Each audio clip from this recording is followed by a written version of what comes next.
मैं सविता राधा स्वामी अपने अतीत पर प्रकाश डाल रही हूँ कि जब मैं सत्संग में गई तो हमारे गुरु कंवर सिंह महाराज की पुस्तक सतगुरु प्रेम काफी प्रकाश में थी। मैंने भी पुस्तक ली, पढ़ी, तो उसमें नाम के बारे में बताया गया था और गुरु पद पर जो आसीन हो उसकी योग्यताएं भी लिखी हुई थी। तो उसमें ये लिखा था कि गुरु को गुरु पद पर आने के बाद अपना गृहस्थी पद त्याग देना चाहिए।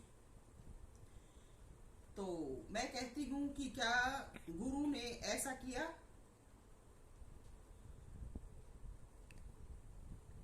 साल साल में दो दो बार कनाडा में जाता रहा और एक वीडियो थी उसमें मैंने अपने कंवर सिंह महाराज जी को उनकी पत्नी के साथ भ्रमण करते हुए देखा। वह वहां पर कुछ बेलें लगी हुई थी तो उनमें से उसको कुछ तोड़कर खाने को दे रहा था। तो उसमें ये क्या था, जब गृहस्थी पद त्याग रखा था तो फिर पत्नी के साथ वहां क्या कर रहा था? और फिर उस वीडियो को जब मैंने देखा और मैंने अपने दिल में विचार किया तो कुछ समय के बाद उस वीडियो से वो जो फोटो थी वो गायब थी। तो ऐसा मैंने अपनी आंखों से उसमें देखा था। अब ये चीज जो मेरे साथ हुई ये तो मैं किसी को नहीं दिखा सकती, लेकिन परमात्मा की फाइल में उस समय घड़ी का जो लेख है वो जरूर लिखा हुआ है। तो मैं ये कहती हूं कि ये बात बिल्कुल निरर्थक है कि गृहस्थी पद को त्याग देना चाहिए, क्योंकि त्याग तो दिल से होता है। और जिस घर संसार को हमने बसाया है उसमें हाँ, हमारे जो पत्नी है, बच्चे हैं, उनका इस प्रकार से त्यागन करना कोई राधा स्वामी मत की शिक्षा नहीं है। राधा स्वामी मत की शिक्षा ये है कि हमें अपने भावों को, ख्यालों को बदलना है। अब जिस संतान को हम जन्म देते हैं वो अगर इस पद पर आने के बाद हमें बुलाती है, कोई प्रोग्राम करती है, तो क्या हम आशीर्वाद के लिए नहीं जाएंगे? हाँ, ये है कि हम सिर्फ आशीर्वाद के लिए ही जाएंगे, उनमें जाकर बहेंगे नहीं। ये राधा स्वामी मत की शिक्षा है। दूसरी बात मुझ पर आती है तो मेरे साथ भी मेरी जो लाइफ है उसमें ऐसा ही हुआ था और मैंने भी उन दिनों में अपना घर गृहस्थे और बच्चों को तो उन दिनों में मेरे पति संभालते थे, लेकिन परमात्मा ने जब मेरी परीक्षा ली तो मुझे भी उनको उन दिनों में उन परीक्षाओं में छोड़ना पड़ा था। लेकिन मैं उन बच्चों का सब कुछ निभाते हुए अपने घर से ही डेली अप डाउन करती थी। दिनों में आती, दूसरे दूसरे तीसरे दिन या लगातार भी आती रहती थी। उस समय मैंने रेल का पास बनवाया हुआ था। तो इस प्रकार से हम अपने गृहस्थी जीवन को व परमात्मा की सेवा को निभा सकते हैं। लेकिन हमारे जो गुरु कंवर सिंह महाराज की ये जो शिक्षाएं हैं ये बिल्कुल गलत हैं। और तीसरे नंबर पर बात ये है कि मेरे साथ जो हुआ, मेरे को महाराज जियों ने बिल्कुल मजबूर करके और संगत में मेरी बेइज्जती करके और मेरे पति को, उस समय मेरे पति से संगत में मेरे ऊपर हाथ भी उठवा दिया था और रघुवीर नाम का जो साथ रहता था वो भी मुझे अनाप शनाप वहां पर बोला था और जबरदस्ती करके मेरे पति के साथ मुझे भिजवा दिया था और ये कहा था कि भाई तू इसको वो ज्यादा छूट दे रहा है, इसको कंट्रोल में नहीं रखता। लेकिन मैं ये पूछती हूँ कि मैं तो कंट्रोल में ही थी और मुझे ऐसी कोई छूट भी नहीं दी थी। अब हम एक अच्छे घर में और अच्छे माँ बाप के पैदा हुए, और हमारा शरीर खाने पीने से और अच्छा जीवन जीने से हष्ट पुष्ट है, तो इसमें किसी जो कोई हम पे जलता है तो ये उसकी कमी है। बाकी हम हमेशा अपने रूल रेगुलेशन में रहते हैं, कभी भी हम सीमा से बाहर नहीं आते हैं। और उस वक्त जब गुरु ने ऐसा कर दिया तो मैं अपने घर में बैठ गई थी। एक तो उन दिनों में मेरे पैर तुड़वा दिए थे, दूसरे फिर मेरे पड़ोस में मेरी पड़ोसन ने मेरे साथ वारदात की थी, उसमें दोबारा से मेरे पैर फिर टूट गए थे। एक बार तो लोहे की पैरों रोडों से आश्रम में तुड़वा डाले थे, दोबारा मेरे उस समय टूट गए थे। फिर वो पुलिस केस हुआ था और उसमें फिर सबसे गलती मनवाई थी, जेल हो गई थी उनकी, लेकिन फिर उन्होंने हाथ पैर जोड़ लिए और इस वजह से फिर मेरे पैरों में दिक्कत थी। कुछ तो मेरे पैरों में दिक्कत थी और कुछ मुझे इस प्रकार से मजबूर कर दिया था।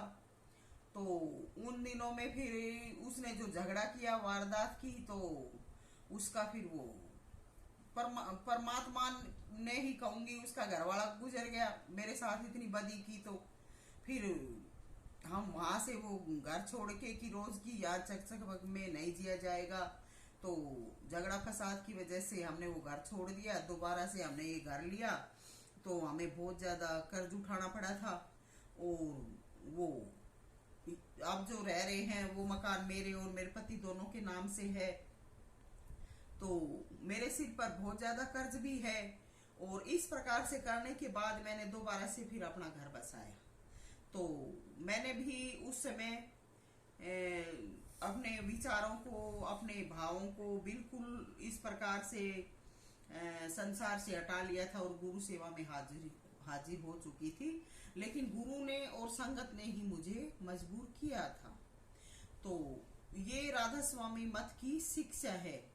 अब मैं भला अपने जिन बच्चों ने मेरी मर मर के सेवा की, और जो बच्चे अब भी मुझ परमात्मा ने गुरु महाराज कहते हैं गुरु ही परमात्मा होता है, गुरु को ही सब कुछ मानो। और जब गुरु परमात्मा है और गुरु ने हमको छोड़ दिया था तो हम अपने भाग्य पर अपने कर्म को अच्छा करके ही जिए हैं। और जिन बच्चों ने मेरा साथ दिया है तो मैं उन बच्चों को भला कैसे छोड़ सकती हूँ। ये तो मेरे सदा ही साथ रहेंगे। मैं जब तक धरा पर हूँ तब भी मेरे साथ रहेंगे, और वैसे भी अंतरी रूप में, और जब प्रकाश में समा जाऊंगी तो भी मैं इन्हीं में वास करूंगी। तो ये बच्चे तो अब नहीं छूट सकते हैं, इनको कौन छुटवाएगा, क्योंकि यही मेरे सेवक हैं। और आगे फिर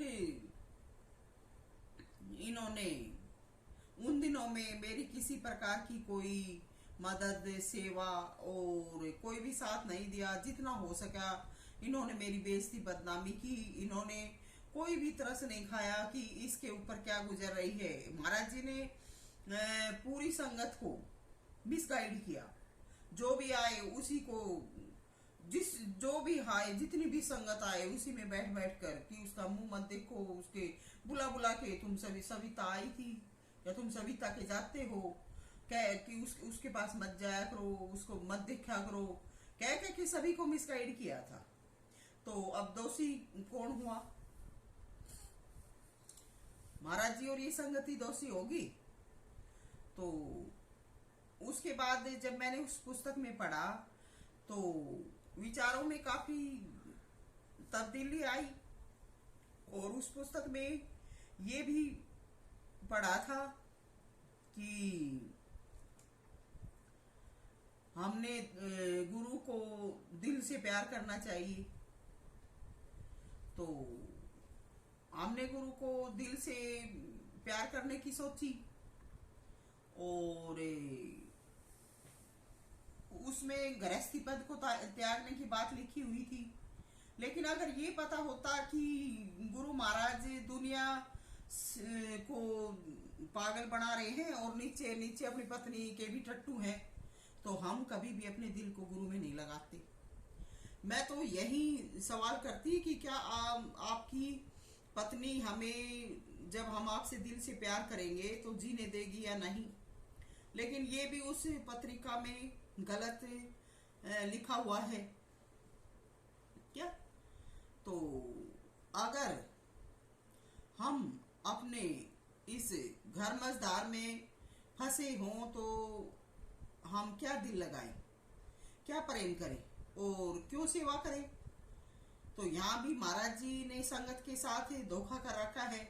अब आगे विचार ये आ रहा है कि जब कोई दिल से प्रेम या पूर्ण नेम निभा दे और फिर भी जो रांडी से डरता है या न्याय न दे तो ऐसे गुरु का क्या क्या पकड़ ले, और ऐसे गुरु का क्या करें। क्यों मेरा पैसा उसको भेजा गया, उसका क्या क्या हक, सिर्फ पेंशन का हक था। गुरु दरबार का पैसा उसके घर में क्यों गया। मेरे बच्चों का जीवन सेवा में लगा है, ये सब पैसा इनका है। और जो दरबार में सेवारत है उनको मैं जायज जायज बरतने का हक देती हूँ। और कनेडियन के बेटे पोतों को इस संपत्ति में पैर मारने का कोई हक नहीं है, क्योंकि कभी भी सेवा में हाजिर नहीं हुए। 2 मार्च का जो जन्मदिन होता है उसका उत्सव मनाने आते हैं और उत्सव मना के अपने चले जाते हैं। और मैं तो ये कहती हूँ 1-1 महीने कनेडियन के घर में रहने का कौन सा हक है। अगर बुलाते हैं तो आशीर्वाद तक सीमित रहना चाहिए, बाकी तुरंत अपने दरबार में रवानगी होनी चाहिए। गुरुदेव जवाब दे मुझे इस लाइन पर डालकर खुद दुनिया में खेल तमाशा देखता है और खुद सारी सेवा को भी खा जाता है। ये कौन सा सत्संग है। तो सत्संग नाम सविता का है और सविता ही सत्संग करवाती है। पर आज कौन सत्संग को चाहता है। सबको मौज मस्ती आनंद चाहिए। मुझे दुनिया की बुद्धि की हैरानी होती है। मैं सविता जिस किसी को दिखती हूँ, जिसको मेरा दर्शन नसीब होता है, वो रंगीले कपड़े पहन कर सज कर बैठ जाते हैं। मैं चाहे सड़कर मर रही हूँ या किसी भी प्रकार से दुख में जी रही हूँ, पर इनको दर्शन हो गया, ये बन गई जगतपति। अब कोई पूछे कि जिसका दर्शन किया क्या उसका हाल तुमने देखा है। ये देखा है इसका हाल, और तुम किस नाम की सस्ती हो। क्या तुमने इतनी करनी कर ली। लेकिन दर्शन इसलिए जाता है कि दर्शन इनको इसलिए दिया जाता है कि दर्शन करके तुम जिसका दर्शन होता है उसके प्रति एक अच्छा भाव लाओ, उसकी सेवा में लगो। लेकिन ये जो दर्शन करती हैं ये श्रृंगार करके, और मुझे तो कुछ समझती नहीं और गुरु के आगे आगे जाके सज के बैठती हैं। और फिर गुरु की बात देखो, गुरु भी इन्हीं को लड़ाता है। दर्शन मेरा होता है, मेरा दिलवाया जाता है और लाड इनके करता है। तो मैं कहती हूँ कि जब गुरु मुझे प्रेम का बर्ताव नहीं करता तो इनको किस नाम का लड़ाता है। क्या इन्होंने ये करनी कर ली है? इस वजह से जो औरतें करनी तो करती नहीं और गुरु के आगे पीछे घूमती है, बदमाशी करती हैं, मैं उनको रंडी की या रांड की संज्ञा देती हूँ। तो ऐसी औरतें नसीब दर्शन किसका नसीब होता है, पीछे किसके घूमती है। तो ये उनका क्या सत्संग है। तो मैं ये कहती हूँ कि जो कोई भी मेरी बातें सुन रहा है, देख रहा है वीडियो, तो समझ जाने, ये बातें समझ जानो कि मैं क्या कह रही हूँ। तो मेरा गुरु जिनको मैं दिखूं उन्हीं ने लाड लड़ावे और मेरी जात भी ना पूछे। देखो कितना सियाना बंड ऐसे। ये कौन सी चाल से जो सविता को यूं ही कहते हैं कि सभी सुनते जाओ। राधा स्वामी मत की ये शिक्षा नहीं थी। बाप अपनी बेटियों को मेकअप करवा के और उनका मुंह देखते हैं और संत रूप जो गुरु है उसको सौंपते हैं। ये कौन सा संत रूप है आजकल का। क्या ये क्या खेल है। क्या ऐसा करने वाले गुरु धर्मावी हैं। आजकल की पीढ़ी को ज्ञान नहीं है। गुरु चाहे कुछ भी कर रहा है लेकिन उसके पीछे हो लेते हैं। लेकिन वेद शास्त्र, गीता, पुराण, बाइबल, सभी जो धार्मिक ग्रंथ हैं ये सभी इस ज्ञान से भरे पड़े हैं। उठा के देखो, पढ़ो और जानो। जितने भी धर्म हुए, धर्म की पालना करने से धर्म कहलाए, और जब उनके नेम नियमों में बदलाव आया और नियमों से गिरे तो उन धर्मों का ही नाश हो गया। तो यहाँ राधा स्वामी मत मैं तो लोगों ने सब गुड़ 16 शेर कर दिया है। इसलिए इनका बुरा हाल है। लेकिन अच्छे कर्म व नेक नियम पर चलने वाले बुद्ध कहलाए। क्या राधा स्वामी दिनों आज इस शिक्षा पर चल रहा है? कहाँ का ज्ञान डूबा आ रही है। बाप बेटियों का श्रृंगार करके देखते हैं, गुरु सजी हुई चेलियों का मुंह देखते हैं। कौन राधा स्वामी, कौन सविता के सत्संग को अपनाए? क्योंकि सविता के सत्संग में बुराइयों को छोड़ना पड़ता है और मन पर कंट्रोल करना पड़ता है। पर मेरे गुरु कंवर साहब ने हद से बद कर डाली है। मुझे तो नाम दे इस प्रकार दे दिया, मुझे तो नाम संत मत का दे दिया और खुद कृष्ण पक्ष में डूबा फिर रहा है। अगर ये सच्चाई नहीं कहूं तो परमात्मा मुझे नहीं जीने देता है? पर ये जो दुनिया सविता को नहीं मान रही है और भक्ति का ढोंग करती फिर रही है, तो उनकी किसी प्रकार की कोई भक्ति व कोई ज्ञान नहीं है। क्योंकि आज का जो सच्चा सतगुरु का और परमात्मा की जो सच्ची शिक्षा है, ज्ञान है, वो सविता ही दे रही है। ना मानो सविता की शिक्षा को, सविता को। पर सविता का पिता राधा स्वामी दयाल सबका बाप व फूफा है। नहीं मानने तो हाड़ तुड़वा के मनवा देगा। इसलिए सविता बेफिक्र है। सत्संग कराना सविता का काम है, सभी को लाइन पर लगाना मालिक का काम है। तो दुनिया में आज कहीं कोई लिहाज शर्म नहीं रही। जिसको समझाओ वहीं खाने को व मरवाने को दौड़ता है। क्या कहूँ, मेरे पिता दुनिया में नहीं है, वो अब दुनिया से चले गए, लेकिन उनकी बातें याद आ जाती हैं। इस दिनों राधा स्वामी मत में जाने के बाद महाराज कंवर सिंह ने मेरे पिता की बेइज्जती की थी। उनको भी बंदी बना लिया था, मेरी कमी निकालकर मेरे पिता को दबाया था। बाद में मेरे पिता बदल गए थे, तो ये भी गुरु कंवर सिंह महाराज की कमी थी। नहीं तो मेरे पिता जैसा धर्मावी मर्यादित पिता नहीं देखा होगा। ऐसा सत्य का पुजारी देवता इंसान था, कभी किसी को दुख नहीं दिया।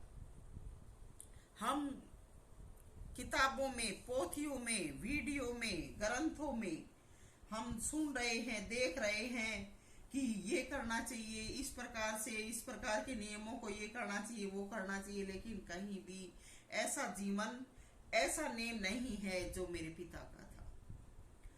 मेरे पिता 60-65 साल की उम्र तक ऐसे जिए कि ये सब जो वेद शास्त्र पुराणों की जो शिक्षा है, ये सब उन्हीं ने पूरी की थी। और ये जो ग्रंथ है, ये सब उसके आगे मिथ्या पड़ जाते थे। 65 के बाद उन्होंने, जब से हमने नामदान लिया, मेरे नामदान लेने के बाद मैंने उनको नामदान दिलवाया था कि बाबूजी अच्छी बात है, आपको भी नाम लेना चाहिए। और जब उन्होंने नाम ले लिया तो महाराज जियों ने मेरा बहाना करके, मेरी बेइज्जती बुराई करके उनको बुलाया और उनके साथ अच्छा सलूक नहीं किया। तो उसके बाद मेरे पिताजी की, मैं कहा तो नहीं, लेकिन मैं अपने दिल से कहती हूँ कि वो ऐसे सत्य के पुजारी, ऐसे महान इंसान, क्या आज वो धरा से गए, वो देवता थे। तो वो ऐसे थे कि उनके बराबर धर्म की पालना करने वाला धरा पर कोई नहीं था। और जब ऐसे धर्म पालक को उसकी बेटी का बहाना करके दबाया गया, या उसकी बेटी की जब इस प्रकार की बेइज्जती की, तो तब से उनके ख्यालात बदल गए थे। नहीं तो मेरे पिता जैसा कोई भी नहीं था। मेरा गुरु कंवर सिंह, मैं ये कहती हूँ, ये नियम तो राधा स्वामी शिवदयाल महाराज जी जो आगरा में पैदा हुए थे, तभी से किताबों में, पोथियों में, ग्रंथों में लिखे हुए आ रहे हैं। और इनको बताने में कोई जोर भी नहीं लगता है। लेकिन जो इनको निभाए वो राधा स्वामी है। और वो सच्चा है। मेरा गुरु जो पाठ पढ़ाता है संगत में बैठकर, वो स्वयं स्वयं भी अमल नहीं करता है। उसके ये नेम नियम इस प्रकार के नहीं है, मगर मेरे पिता के ऐसे नेम नियम थे, जो कि राधा स्वामी मत आगरा से चला था, उनकी शिक्षा पर खरा उतरता है। मेरे पिता ऐसे थे। तो उन्होंने कभी किसी को दुख नहीं दिया, और हम अपने पिता की आंखों से डरते थे। कभी उन्होंने हम पर हाथ नहीं उठाया। वैसे हम बहन भाई बहुत शरारती थे। हम 6 बहन भाई थे। तो हम छोटे छोटे छोटे जो थे 3-4 आपस में झगड़ा भी हो जाता था। लेकिन हमारे पिता के आगे कभी भी नजर नहीं उठाई हमने। हम उनसे उनके बोलने से पहले ही डर जाते थे। वैसे वो नाजायज कभी गुस्सा भी नहीं करते थे। उनके बोलने से पहले ही हमारा जी निकल जाता था। 6 बहन भाई डरते थे। पूरा गांव उनकी धाक मानता था। नेक कर्मों की वजह से उनकी इज्जत सम्मान थी। जब मेरी शादी हुई, मेरी शादी में मेरा मेकअप किया, मेरे हाथ पैरों के नेल पॉलिश लगवा दी। मैं शादी के दिन तो कुछ नहीं बोली, पर जब अगले दिन जब मैं अपने ससुराल से घर आने की सोच रही थी, तो मैंने अपने हाथ पैरों के वो नेल पॉलिश, उससे नेल रिमूवर जो वाटर है उससे वो साफ कर दी। तो मेरी सास और वो जो लेडीज घर में थी वो कहने लगी कि तू ये क्या कर रही है। मैंने कहा कि मैं जब अपने उधर गांव जाऊंगी तो मैं अपने बाबूजी के पास कैसे जाऊंगी, उनसे अपने सिर पर हाथ रखवाने के लिए कैसे जाऊंगी। तो वो हंसने लगी, बोली ये कौन सी बात हुई। मैं कहा बस ये ऐसी ही बात है। तो हम अपने पिता से ऐसे डरते थे, क्योंकि वो बहुत ही सादे और बहुत ही अलग स्वभाव के थे। और मेरी 4 बहनें भी, जो मेरी 3 बहनें हैं मेरे से बड़ी, वो भी ऐसे ही सिंपल रहती थी। तो हमारे पिता के सिद्धांत अलग थे। गांव में गुग्गा के अवसर पर हेड़ी जाति की लड़की गांव में आती थी, वो दिल्ली में ब्याही जाती थी। लगभग सभी की शादी दिल्ली में की जाती थी उनकी। तो सभी का हमारे घर के आगे से आना जाना होता था। हमारा घर ही गांव में सबसे बाहर की साइड में पड़ता था उन दिनों में। अब तो थोड़ा सा कुछ बीच में आ गया। गांव के आगे काफी बड़ा जोड़ है, और बस अड्डा भी इधर ही लगता था। तो आम जो गांव की जो जनता थी, उसका आना जाना उधर से ही होता था। तो वो लड़कियां जब गुगा के अवसर पर गांव में आती, तो वो गांव में आती तो वो ऐसी ऐसी वो पाजे पहनती थी कि वो जब चलती तो पूरे एरिया में उन पायलों की पाजेबों की चमक छन चनाचन की आवाज आती। तो हम वहां अपने बाबूजी के पास